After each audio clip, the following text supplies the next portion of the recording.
Over the last 1 month, we've had a series of chaotic events in Nigeria, and this gives cause for concern and alarm. What are those events?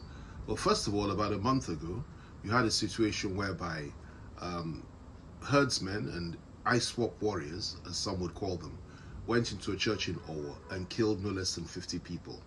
Next event, about a week later, that's 3 weeks ago, you had a situation where ISWAP warriors, bandits they call them in some parts, attacked and killed no less than 90 people in Zamfara state. Next event, not too long after that, approximately 1 week or so ago, just over a week ago in Niger state, ISWAP warriors attacked a community in Niger state and killed no less than 45 people, 30 of them soldiers. And finally, just a few days ago, ISWAP warriors attacked Kuje prison and bombed their way in, freeing no less than 600 people, 300 of whom were recovered later and found. And of the 300, according to the Ministry of Defense, over 60 of them were Boko Haram fighters. As a matter of fact, every single Boko Haram fighter in that facility was freed and has not been found ever since. I know that facility very well. It was built by the British. I was locked up there for some time, and it really is quite an extraordinary place. It's actually hidden. They targeted that facility and freed their fellow terrorists. Now, the most disturbing thing about this is that there's clearly an orchestration behind the whole thing. 1 month, all these events, and countless others long before then. The interesting thing is that when it came to the Kuje prison attack, the DSS informed the military about precisely what was going to happen and told the military where those boys were, and nothing was done about it. The military ignored these warnings. Where those boys were hiding, they were left alone, they were not rooted out, and they carried out their operation with immense precision. Worst of all is the fact that the soldiers that were actually posted in that area were withdrawn 24 hours before this event took place. And these boys operated for no less than 3 hours, bombing, killing, maiming, and pulling down walls and freeing their colleagues. Again, there's an orchestration going on. It gets worse. About 3 months or so ago, we had the attack on the train to Kaduna.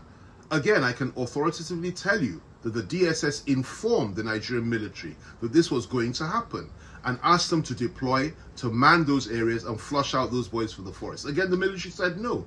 And the question that needs to be answered is, why is it that the military refused to do their duty? Why is it that they don't do anything? In the case of Niger State, when those people were killed, when those people and those soldiers were killed in Niger State, nothing was done. The military offered no response after their own soldiers had been murdered, after their own soldiers had been slaughtered in this way. So what's going on in Nigeria? Well, in my view, like I said earlier, there is an orchestration. I think it has an international dimension. Most of these fighters are actually non-Nigerians.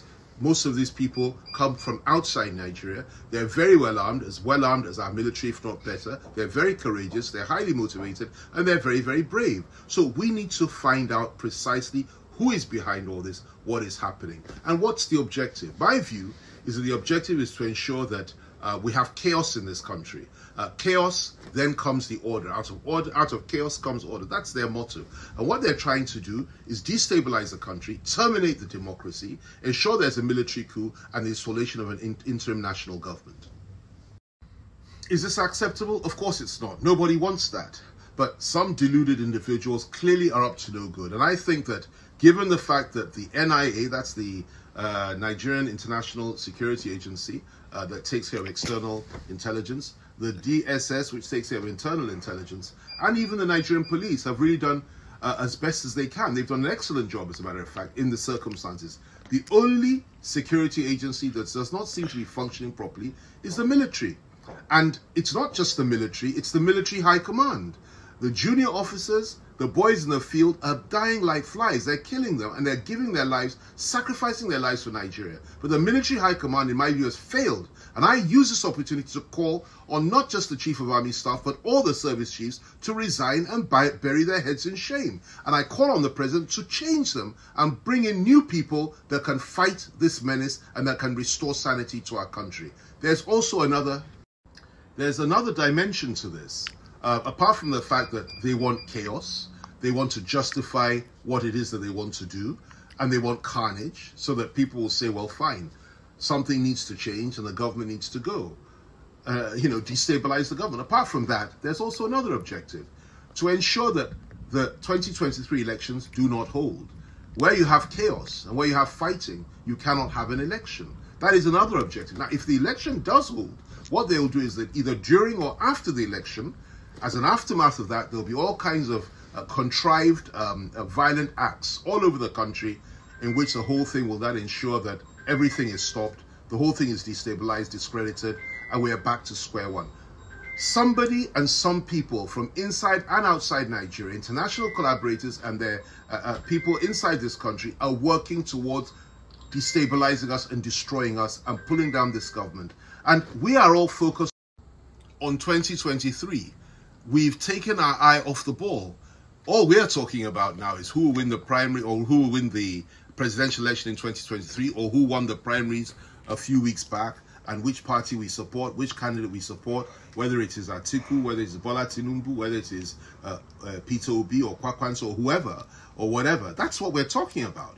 We've taken our eye off the ball. Meanwhile, our country is burning, our soldiers are being slaughtered, our policemen, our DSS agents and NI agents are being killed in the field, and our government has not done anything about it. We need to do a lot more. This government and this country presently are targets and victims of a well-orchestrated conspiracy to destroy us and humiliate us and bring us to our knees and create chaos in our country. And I believe strongly the globalists that are responsible for Ukraine are the ones that are responsible for this as well. We need to be careful, we need to pray, and we need to work it out. And the government and the president have to sit up, open their eyes, smell coffee, grab the bull by the horns and do something. The military has failed. The president needs to remove the military hierarchy. The president needs to grip this matter and act with strength and with power. I suspect strongly that he really does not even know what is going on, because those around him have not properly briefed him or informed him. And I'm asking everybody to try to share this video and get it across to him. He needs to open his eyes. He needs to work harder. He needs to collaborate better with the governors who are doing their very best. Many of them are very frustrated with this situation, and he needs to identify those that are behind this evil conspiracy to destroy our country and bring us all to our knees. May God guide us, may God be with us, and let's speak and fight with courage, and let's move forward. Let Nigeria live, and let this democracy survive. Amen.